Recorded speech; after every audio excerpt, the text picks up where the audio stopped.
Okay, hello everyone and welcome. I'm Kelsey Woodworth, the Content Marketing Manager here at GiveSmart, and today we're going to talk about ways that you can start thinking about 2021 already, which is wild that we're already at the end of the year. But today we want to talk about ways that you can get your donors excited again about your mission and ignite new ways for them to give to your cause. And so we have two lovely speakers today: Jennifer Garcia, Digital Fundraising Specialist for Dayton Children's Hospital, and Brandon Steck, GiveSmart Director of Marketing. So thanks you two for joining today. Thank you. Excited today. Thanks for having me. Yeah, absolutely. Okay, cool. So we anticipate going around 45 minutes today. We're going to be taking questions as we go, so please feel free to submit those to us through the questions box, and we will address them if they're relevant. Otherwise, if you have kind of a one-off question, we'll take it at Q&A at the end. And then just a quick FYI, we are recording this today, so if you do have to drop off or anything, no worries, we will get you the recording when we're finished. And just a quick note, because we recently in the last month launched these GiveSmart Power Up Learning tracks. So really excited to share this with everyone in each week, basically for 4 weeks. You opt in and you'll receive an email from us containing relative articles, videos, success stories, activities, and discussion points to work through with you, your team in any of these 3 topics. So we'll drop the link for that in the chat, and please do feel free to check those out. And so quickly before we get started today, we're just gonna put up a quick poll. And so basically we're just gonna get a feel for, do you have plans for 2021 that aims to excite your donors in a new way? And so if everyone could weigh in on that poll and why everyone is voting. Jennifer, over to you. If you could just give us a brief overview of what you do at Dayton Children's. Sure, absolutely. Thank you, Kelsey. So as she mentioned, I'm the Digital Fundraising Specialist for Dayton Children's Hospital. And I really launched the hospital's online giving program in 2017. Up until that point when I was hired in, it was just something that wasn't really focused on. So since I began, we've implemented a comprehensive digital fundraising and communication strategy. And we do year-round targeted emails, a digital donor stewardship program, online event management, donor engagement and acquisition. And I manage a number of campaigns, including our Giving Tuesday campaign and other annual as well as standalone fundraising campaigns. I also manage our direct mail program and our donor newsletters. So my background is in nonprofit marketing. And so I tended to focus on really the donor experience. And I'm always looking for innovative and creative solutions to engaging our constituents and converting them into new donors. Okay. Great. So yeah, we're excited to hear what you have to share with us today. So quick look at these results. Brandon, what do you make of this? So I'm really glad to see that there's about 1 out of 4 of our guests today that are already in yes, we think so mode here, but happy to work with everyone here. Hopefully we spark some ideas to get everyone towards that route. And if you don't have a plan, don't worry, there's still time. And Jennifer's going to talk about awesome ways to think about planning as well. So I think we're going to address a lot of the concerns, and hopefully, as we all know, we can help start talking about the planning for the unknown. Great. Okay, so here is our agenda for today. So planning strategies for an unforeseen time, how to reinvigorate donors and get them excited again about your cause, and then methods and best practices for adaptable year-round campaigns that can run virtually. So first off, for our first section, planning strategies, Jennifer, you mentioned that there have already been a lot of big shifts in plans in 2021 for Dayton Children's, and they keep changing. So could you kind of kick us off with your planning approach for 2021? Yeah, for sure. So our approach really, since the pandemic began last spring, is that we're all digital fundraisers now. I'm the official digital person on my team, but everyone on our staff, along with a lot of our volunteers who help fundraise for us, they've really learned to embrace digital techniques and tactics. And the volunteers and the other staff members, they've really been helpful in coming up with some of the really unique and fun campaigns that we've run recently. I think the key word that everyone hears repeated ad nauseum right now is be flexible, roll with the punches, and that's sort of our approach too. We're all just trying to be flexible and embrace change, and essentially just don't give up, don't stop, keep trying new things. Your organization's serving an important role, and that's why we're passionate about what we do. That's why we do what we do. So your passion's going to translate to your donors. So you just need to continue communicating the need and the mission. We always say here, if you ask, they'll give. If you don't ask, they don't know.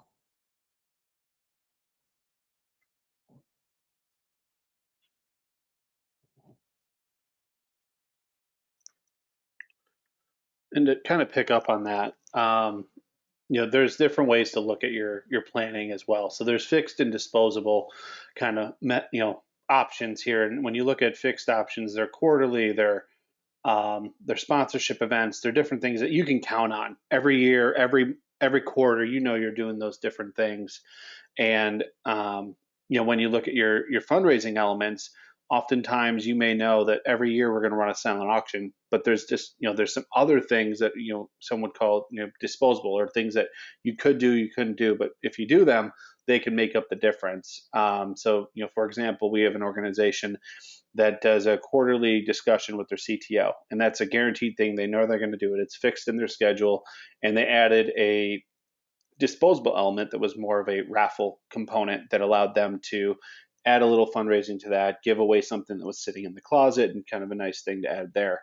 You could also look at maybe doing monthly pop-up auctions. You can count on every month having some type of a pop-up auction. Doesn't always have to be a big thing. It can be a couple different items. One really big item that maybe you got donated. You can mix it up and keep people kind of on their toes. And then look at your recurring giving and your enrollment programs as fixed things that you can count on. So you can count on that revenue. If you don't have recurring giving, we have some great content around getting started there. And the same goes for those giving circles and societies. And Jennifer, can you tell us a little bit about what kind of happened with your planned galas? And I know your hospital has a few in the rotation. Yeah, so between November this month and May of next year, 2021, we would have had 3 large gala events. One of which is our premier $1 million biennial gala that's hosted by a volunteer auxiliary group. We decided early on during the pandemic that this was not going to be over by next May. And so we had to make the hard choice to cancel all 3 of those big events.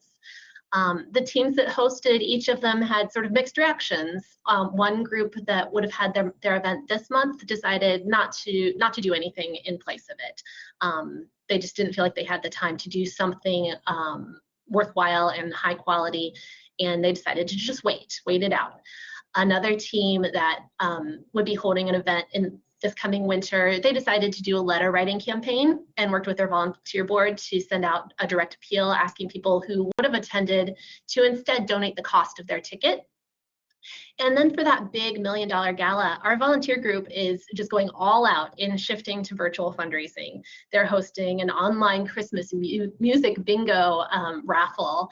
They are selling greeting cards online. They're doing virtual silent auctions, dine to donate events. They've just fully embraced small digital campaigns in order to make up the funds that they would have raised during their one-night gala. And what's the latest with the giving societies and circles? Because you have those as well, right? Yeah, we have several giving societies here at Dayton Children's.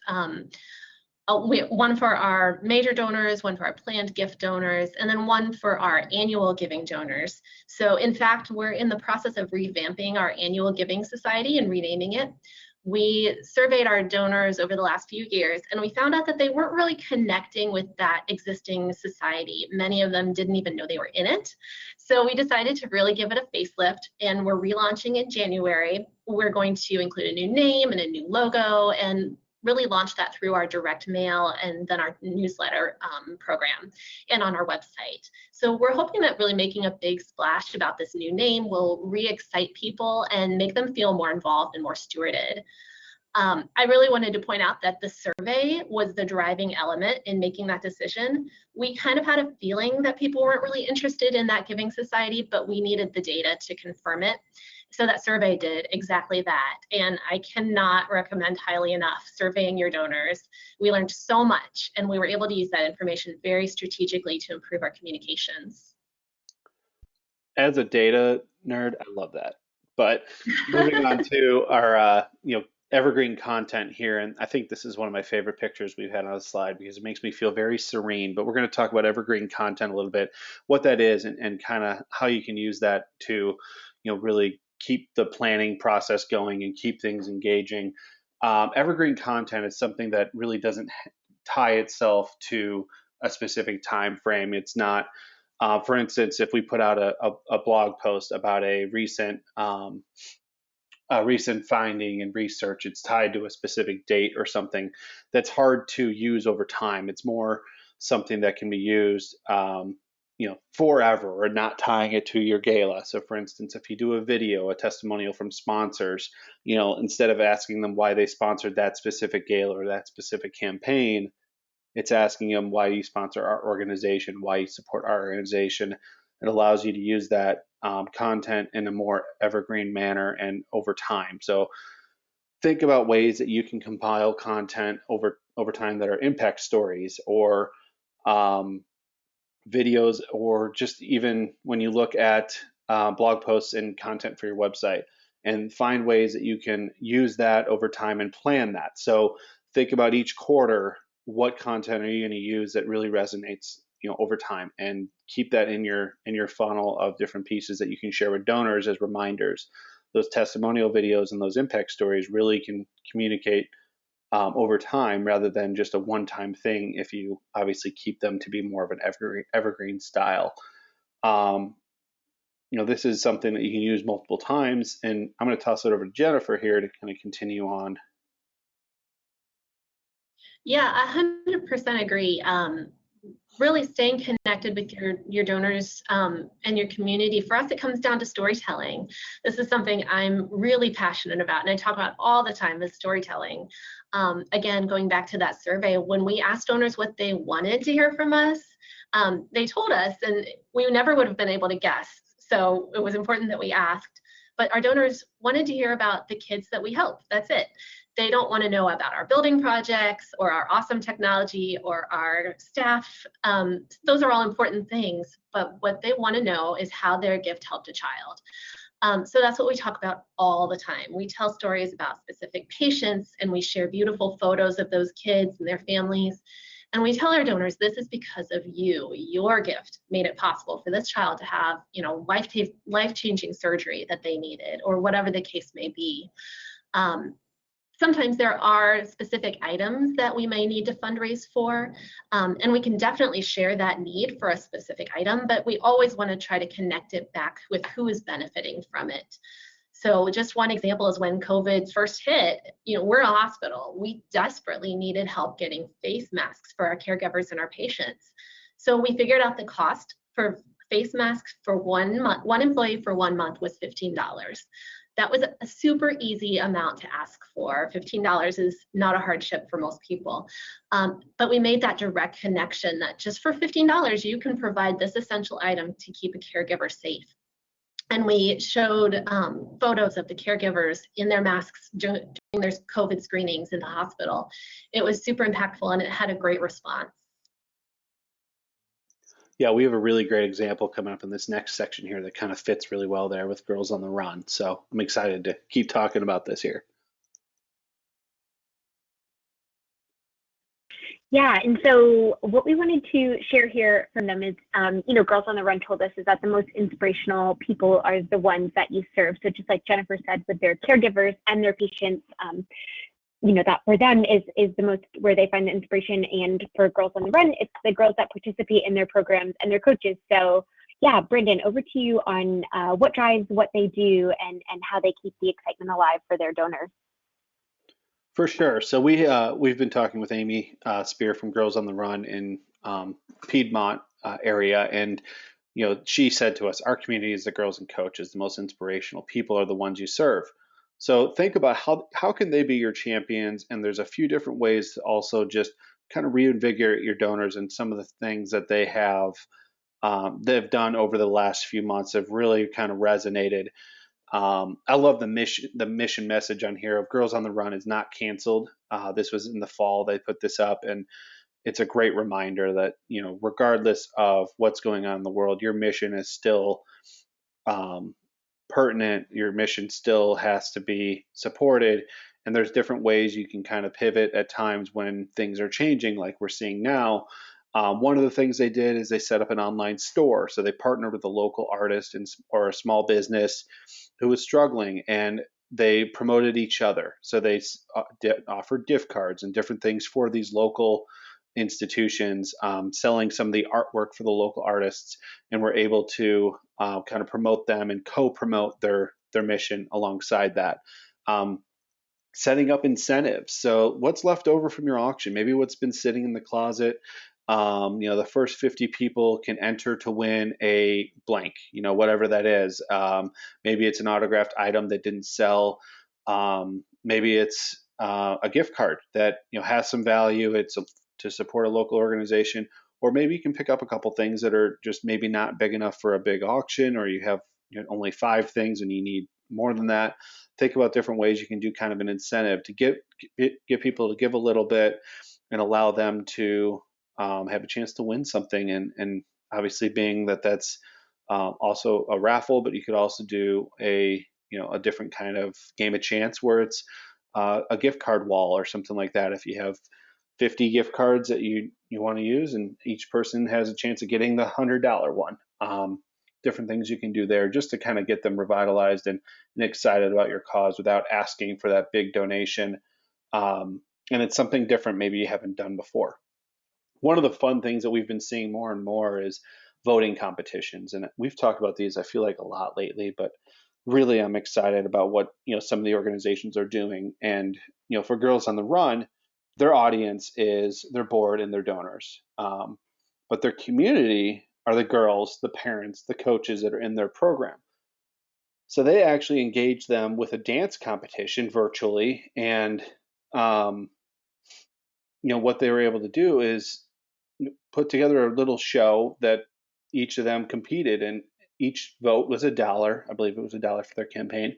You can do more, you can do whatever amount, but we recommend usually $1 or $5. And it's a donation to your organization, but also it's a competition and something fun for them to participate in. And video is obviously a great way to do that.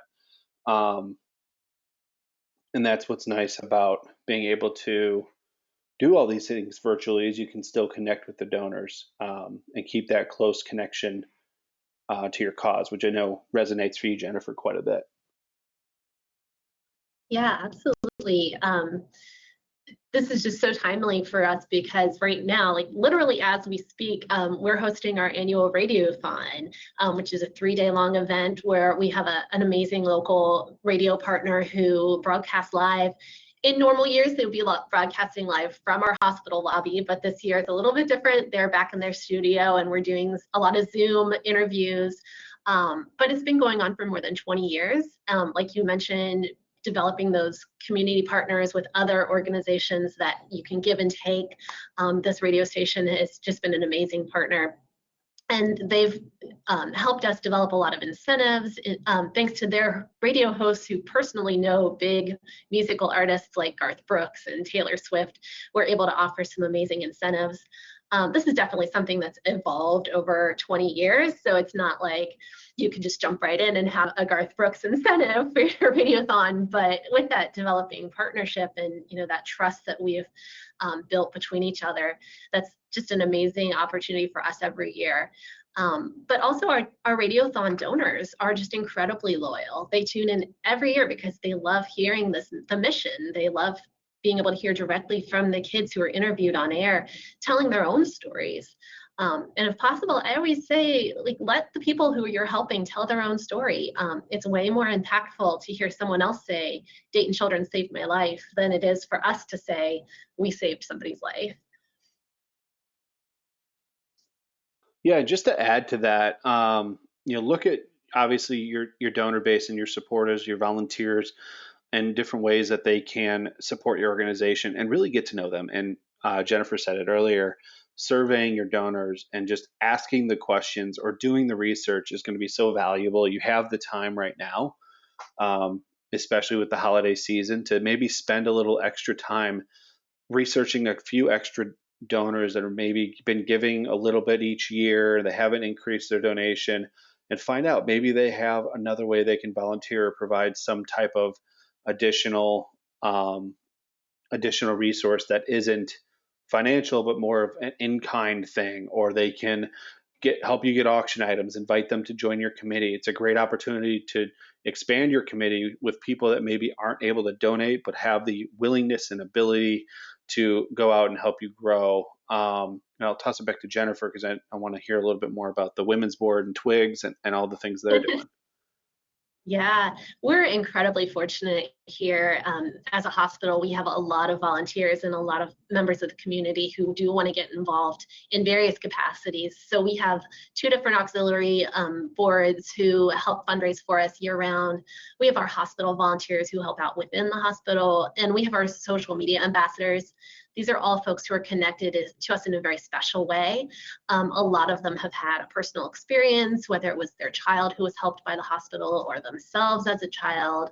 A lot of retired employees like to still be involved in various ways, and they're looking for ways to get involved other than necessarily donating. They want to give you the gift of time, which is so important, so valuable. So not everyone can give money, but everyone has something to give. I do think it's important to promote that opportunity on your website and your social media, that even if you can't give financially, we still want your support and want you to share your passion for our organization. One thing that we launched about a year and a half ago was our social media ambassador group, Miracle Nation. We invited every single donor, every non-donor in our system. We posted on Facebook. We literally invited everyone we could think of to join this group. And it's simple. They sign up and they're part of an email and a Facebook group, and then they're the first to know about news and events, and we just ask them to share and spread the word. Sometimes we will ask them to donate, like around Giving Tuesday, but usually our ask from them is just very simple. It's help us inspire other people to give. So in the first year that we launched, we had about 200 people sign up. And then last spring, we reran our recruiting campaign, and we almost doubled that group.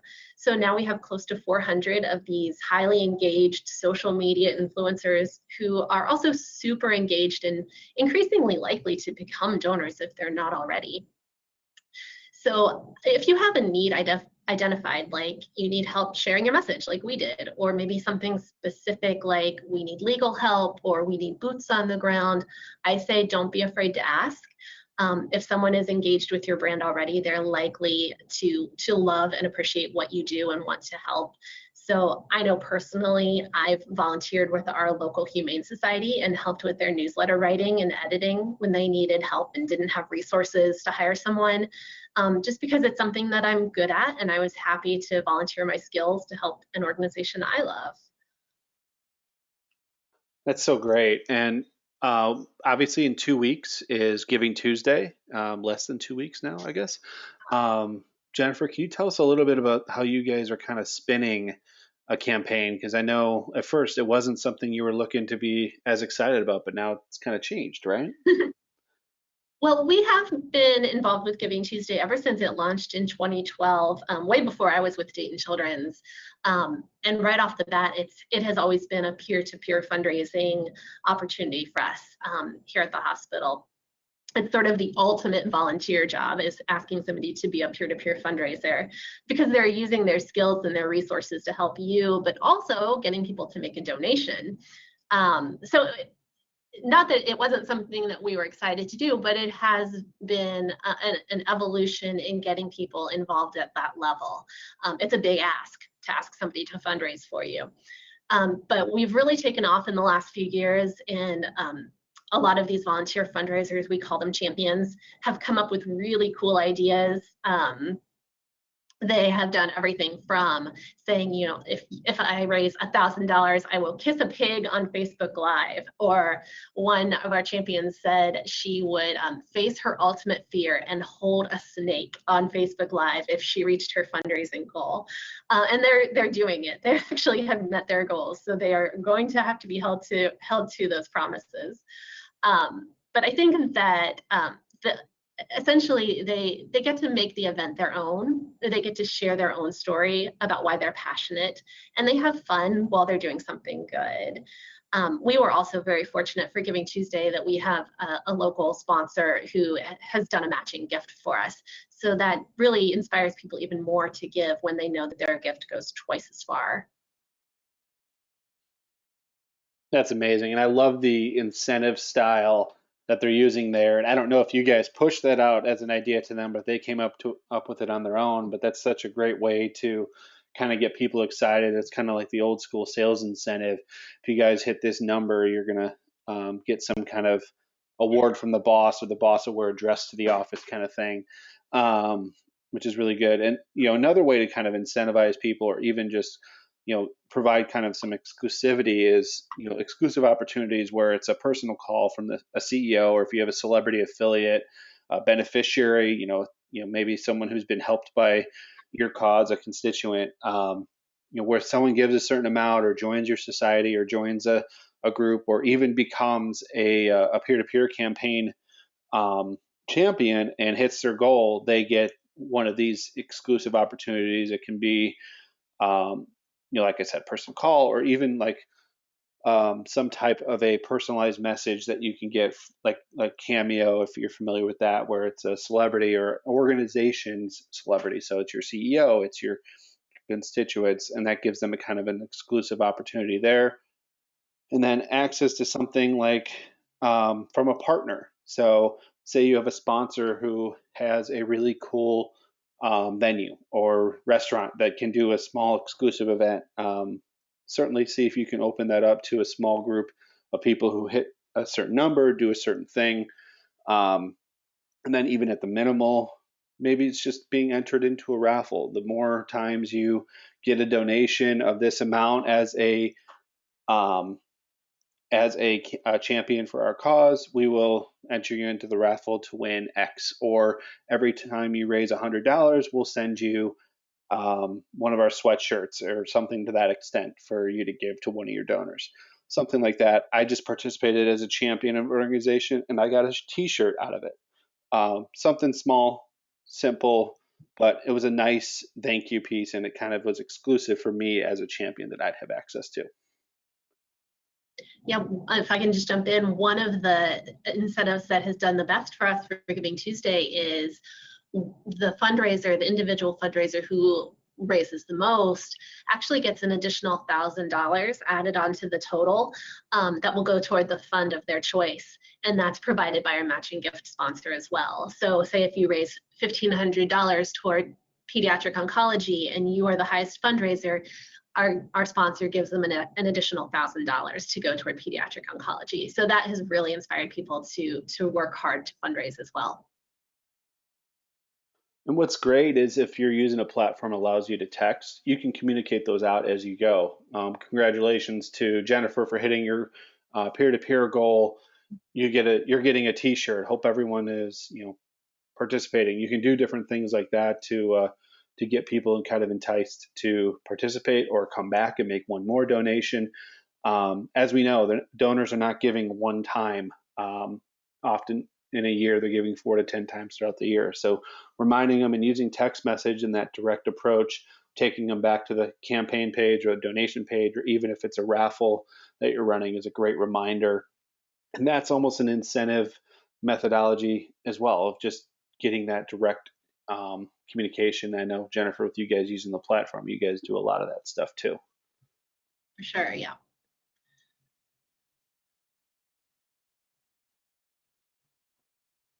So regarding past donors and the slide that we're looking at, I think we all can agree that once we get a donor, the very best thing to do is to hang on to them.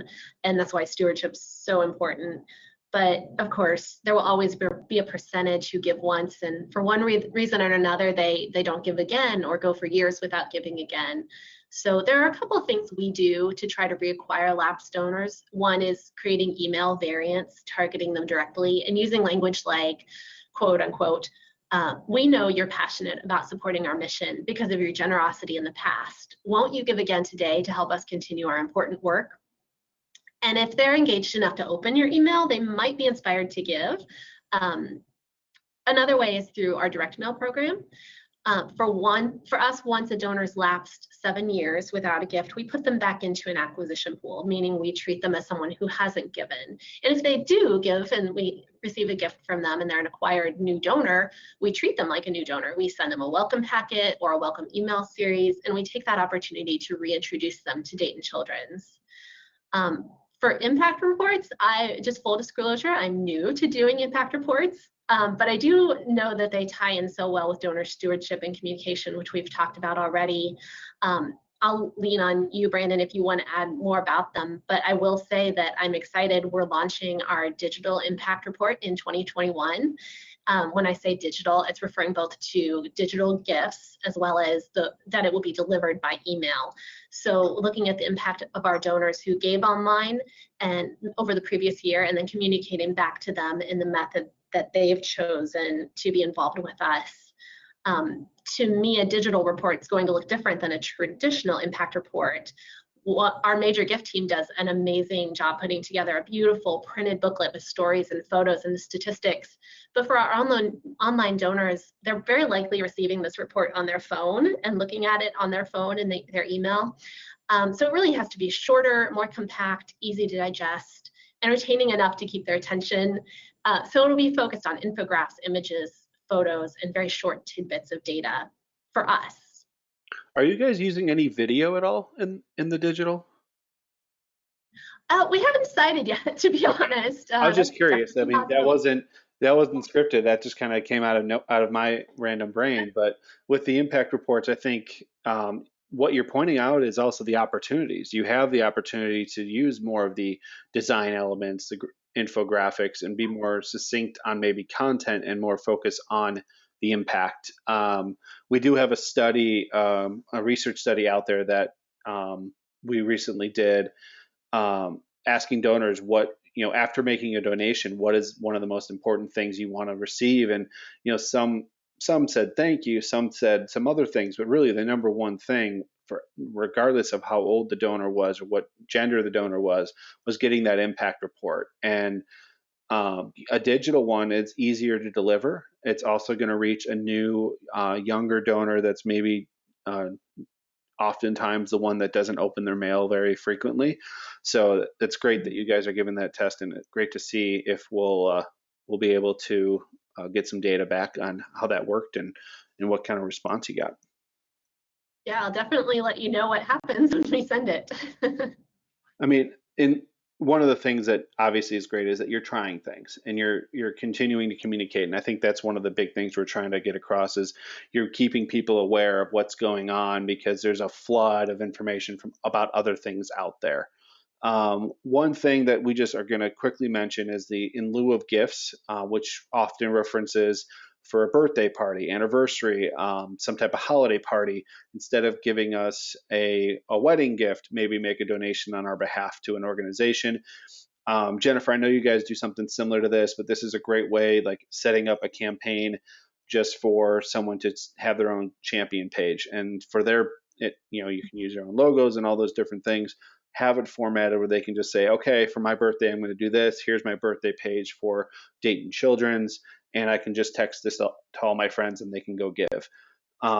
Great way to kind of reinvigorate and incentivize people, but also, I know there's a lot of different things that are being tested out there. What have you guys tried?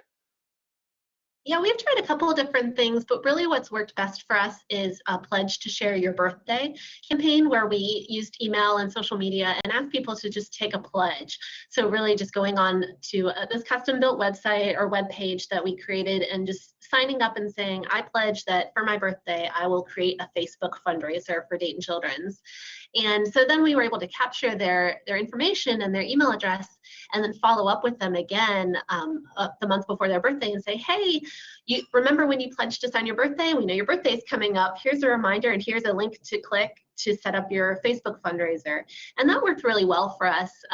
We had just at that time gotten Facebook fundraisers connected directly with our bank account. So we were really trying to push and get that ramped up to have people creating their own fundraisers on Facebook.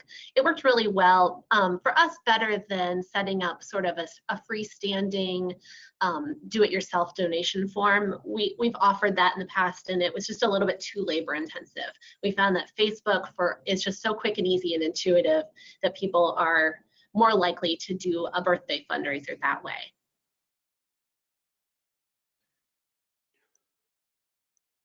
Awesome. Yeah, those are really great. Yeah, these are a lot of really great ideas. So thank you, Jennifer, for sharing the creativity. So as we move into the last section, let's look at innovations kind of from 2020, I guess, so to speak, everything that happened this year. What are we leaving behind? What didn't work? And what are we going to be moving forward with in 2021? And so, Brendan, over to you. Yeah, so 2 words that I think I've said more this year than probably my entire life before, but virtual and hybrid is definitely something that we're all drilled in on. We all know that this is what we need to be doing to fundraise. We have some tips here. So 3 things to remember when going hybrid. I'm going to hit that first. So it is so important, and I think we've emphasized this in a few different ways. Clear communications, inclusive pricing and activity. So having something for everyone, whether it's the entire family, whether it's different price brackets, all those different things.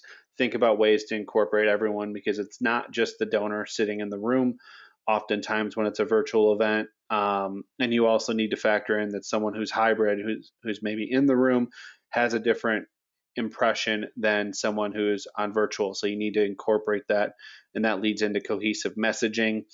For guests who are in person, if you're doing a hybrid event or a golf tournament where you have some people who are just bidding on items and some people who are actually golfing, you want them to feel like they're part of the same event. You want them to feel like they're as important.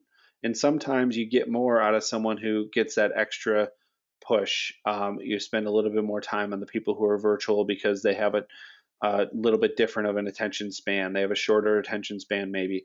Find different ways to be communicating. And obviously, we have some content out there on hybrids. We did a webinar this summer on hybrid fundraising and are always open to talking further. Feel free to send me an email. I've had some really fun conversations lately with organizations that are trying to figure some things out. So feel free to shoot me an email with some thoughts there of just how to kind of get this new normal and get through that. But those are just a few tips on that. And then as we look at preparation and thinking through all the different things, we should all be prepared to be virtual, online, or hybrid in all circumstances. Virtual is kind of the thing that you want to just make sure you have a bit available. And Misericordia, who joined us for an Outside the Room webinar, said it best when they said they're going to always have a virtual option because they expanded their reach so far to get so many new donors, but also new eyes. People that maybe were just on the precipice of giving, and now they can engage those people a little bit more. Live streaming is such a huge component now, and there's best practices galore out there. But even when in-person events are in full swing, which we hope, fingers crossed, knock on wood, is soon, continue to consider ways to do live streaming as you incorporate donors that maybe aren't as comfortable with a live event yet, or you have donors who aren't local. Consider that. Look at ways to incorporate that. Obviously, that leads to a hybrid event. And make sure you're giving people all the options. So if someone's virtual, they shouldn't be excluded from the raffle. Think about how to do that with both parties considered. A few examples of things we've seen with hybrid, sign-up parties where you can have, for instance, maybe a museum, you have different time slots for people to sign up to do a special exhibit or a strolling gala. We've seen where you can have, instead of just one night, 3 different nights where people can go through the museum, experience a museum, have that fun experience of being a part of the event, but they don't have, they're not breaking any capacity rules. They're not putting themselves into a dangerous situation. And you can still drive some revenue and have some different elements as they go. We've seen, and I want to send the picture of this. It's so cool that we're seeing it now. People who are doing circles in the grass for an outdoor event, and you can have your own little party in the circle, but it's all together still. As we, think about, having at-home parties, well, people can have tables at their home party if they have the capacity where it's multiple tables for multiple groups. If they're kind of a table host, think of different ways to incorporate your board and that kind of thing as well. So a lot of stuff there. Obviously, I'm happy to answer questions or address ideas there as well. But that's just a couple things in the virtual hybrid space that we've seen this year.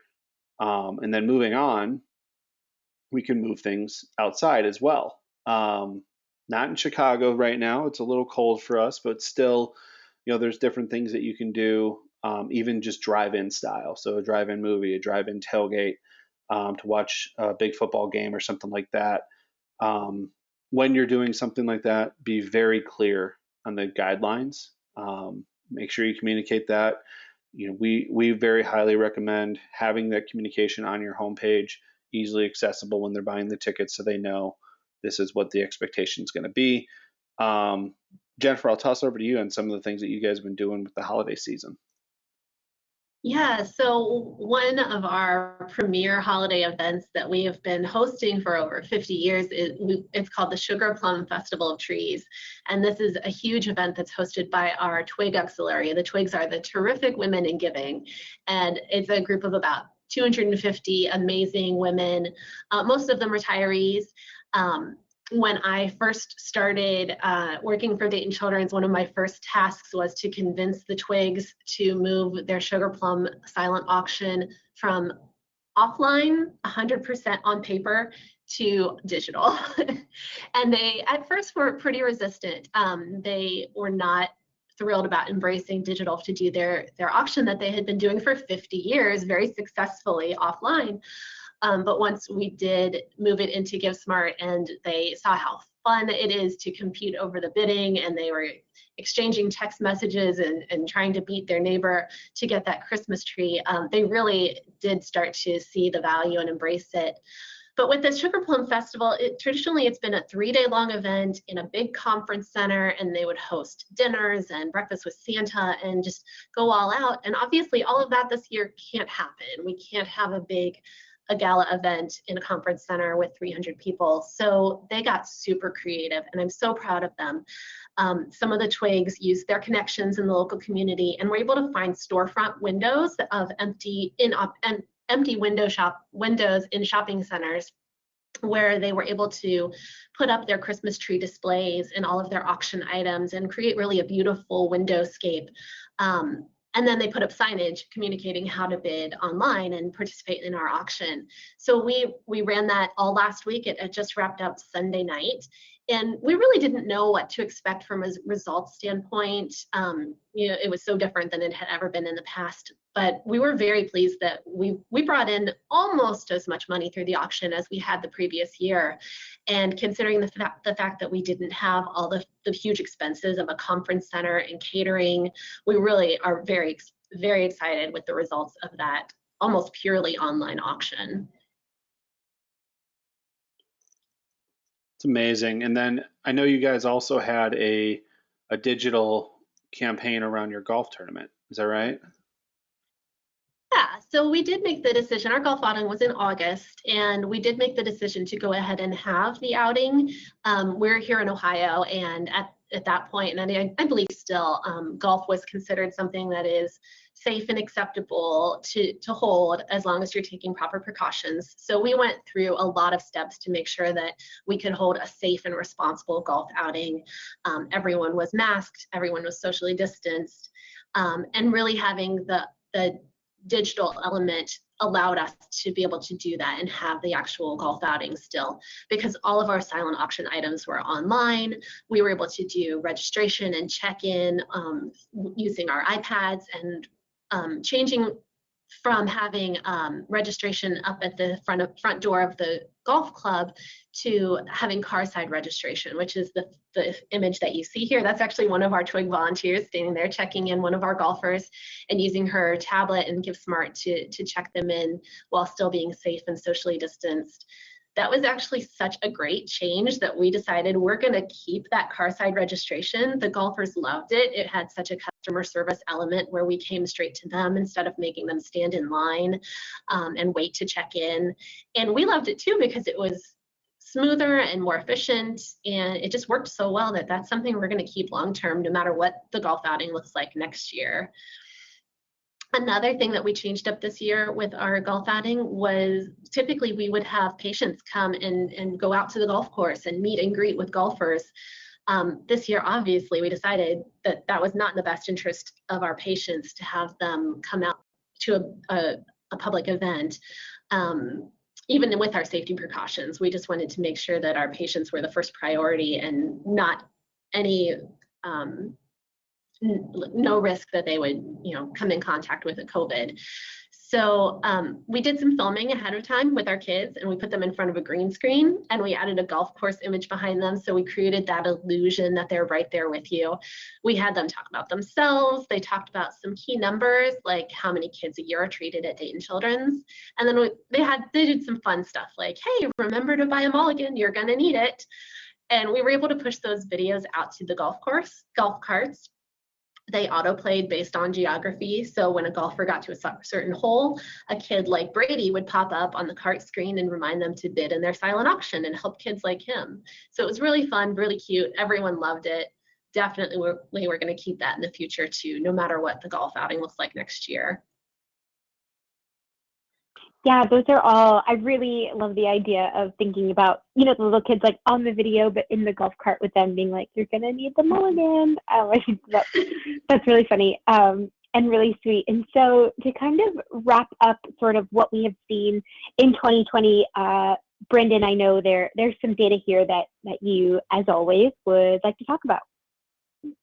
Yeah, I, as we all know, love to talk about the data and really drill in here, but just real quick, we started looking at this as things were really transitioning, and this is basically a breakdown of what percentage of giving was done in different elements of our platform. So there's could have been raffles, could have been silent auctions, could have been all these other things, but donations, as you can see here, hit nearly 50% of giving back in May and still continues to be one of the top contributors to what people are raising money through. So direct donations and donations through the different text to donate campaigns and campaigns that organizations are running are by far one of the top ways people are donating, and way more than last year, nearly double what we were doing last year in regards to the percentage of giving. So even just running a donation campaign with Giving Tuesday around the corner, if you're looking to do something, get a campaign going. It doesn't have to be rocket science. Do something and get the word out about how people can help you make a difference, because the data is telling us that people are giving more and people are giving in simple ways. It doesn't always have to be a complicated contest or something like that. Sometimes just running a donation campaign is going to make a difference.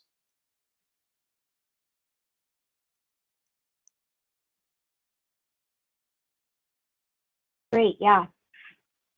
Thank you. So thank you, Brendan and Jennifer, for everything that you've contributed. And kind of, I know when we spoke before this, the three main takeaways that we had that we wanted to share from all of this. And number one being, if you give donors the opportunity to give, they will. Jennifer had mentioned this previously. So definitely plan to do something, for your mission. So you have to continue to fundraise, especially now with everything that's going on in the world. People want to do something good because it feels good. So remember to continue to give them opportunities. The second being, get to know your donors virtually. So remind them that your organization is there and remind them of your mission. So especially now, COVID is dominating all of the airwaves. It's important that you have an online connection with your supporters and your community.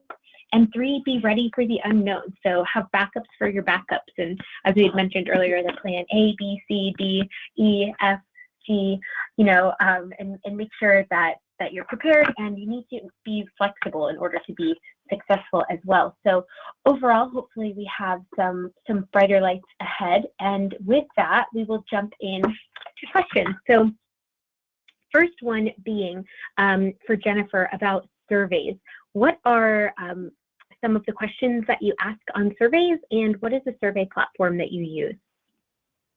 Oh, we asked a lot of questions. So we did use SurveyMonkey.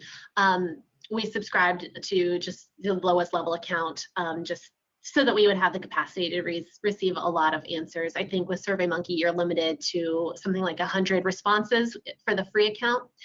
But we had a pretty long survey, and I know I took some statistics courses back in college, and I know they say that the shorter surveys are the better, but ours was pretty long. It was about 50 questions, pretty long. And not everybody made it through the whole thing, but we were happy with the response that we got. And we asked everything from, demographic information. We wanted to know who was giving and who was responding to our survey. We asked how they were aware of Dayton Children's, like where they were seeing us. Were they seeing our advertising? Were their awareness of other hospitals, other competing organizations, other nonprofits? So kind of, in the nonprofit space in this region, what else they were aware of. We asked a lot of questions about how they like to be communicated with, if they prefer digital, mail, letters, phone calls. What was interesting was we found very, very many of them, a large majority of the percentage preferred digital communications. And that was very early in our digital programs. So I was very pleased to see that they like being communicated with by email and web and social media.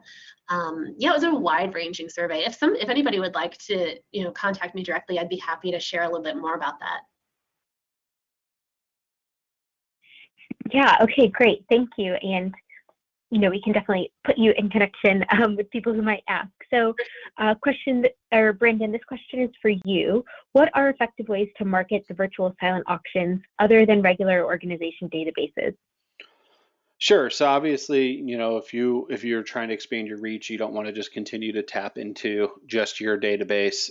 Social media obviously is the first place I'd go to, and getting the word out through your constituency, your board, and your best supporters. So make sure that they are sharing posts, make sure that they are pushing things out.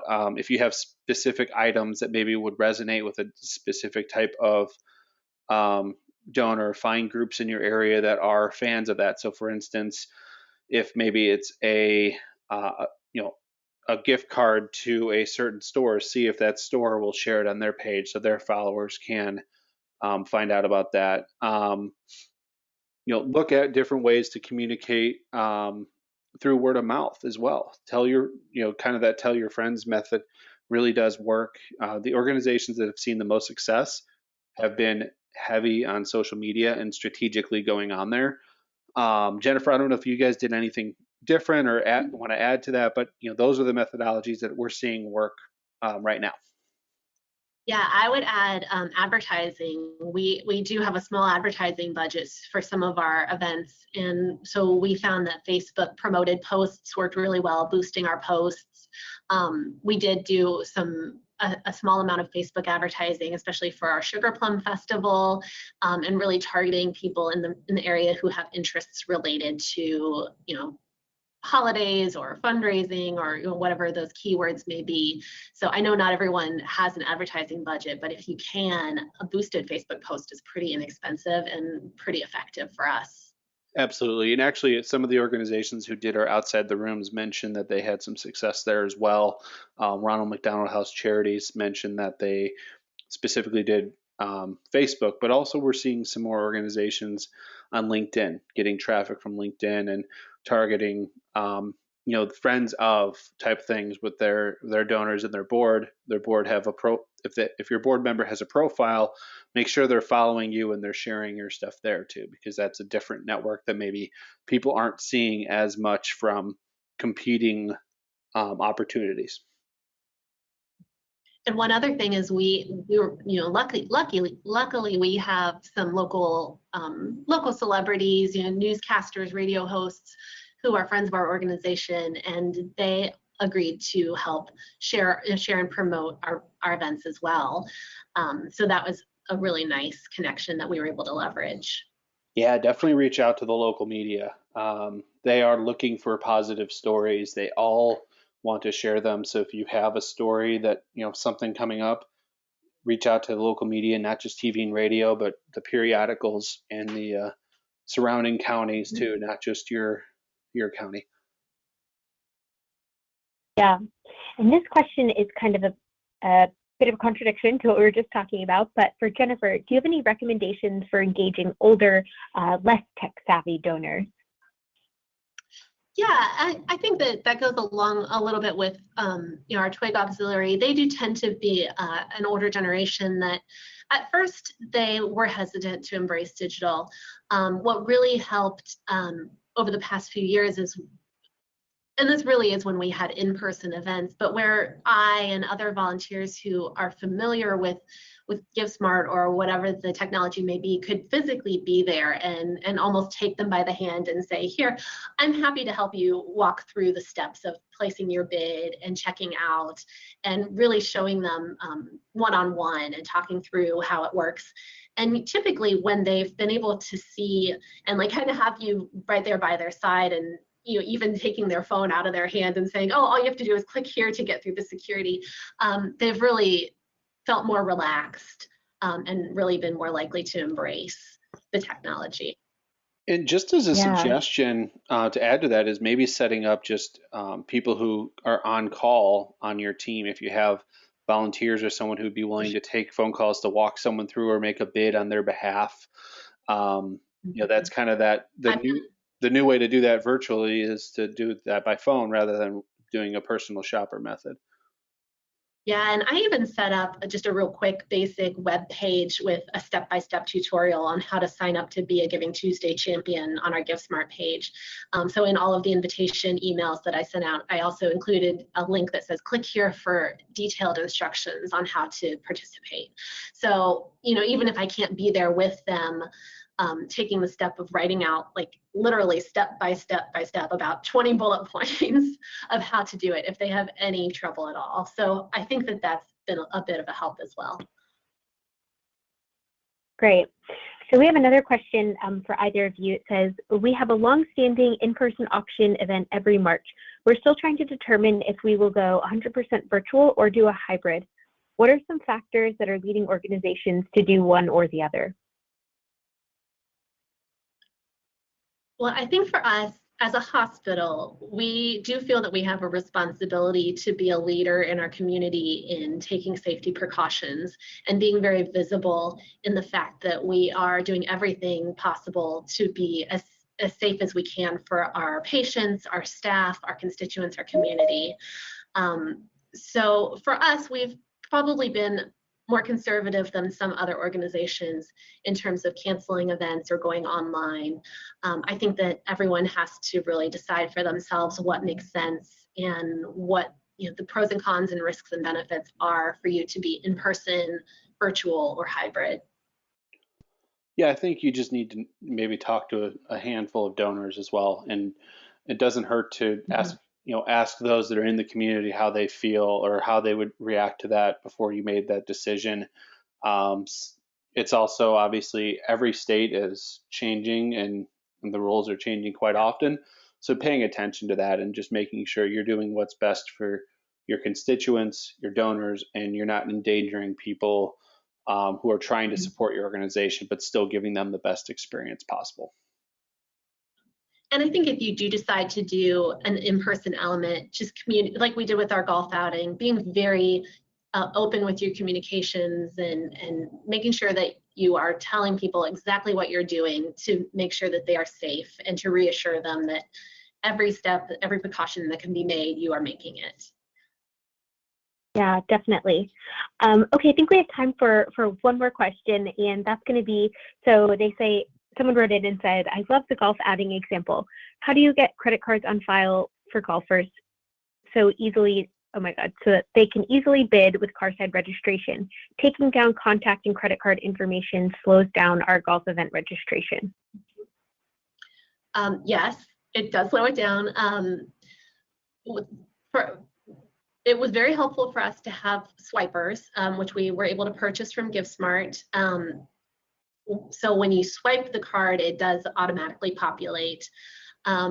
With the carside registration, we actually found that it went a little bit faster, even swiping cards or putting in the credit cards, than it did with everybody standing in line at the front. And I think that was just an element of people being comfortable and at ease, and not, standing and getting annoyed in line.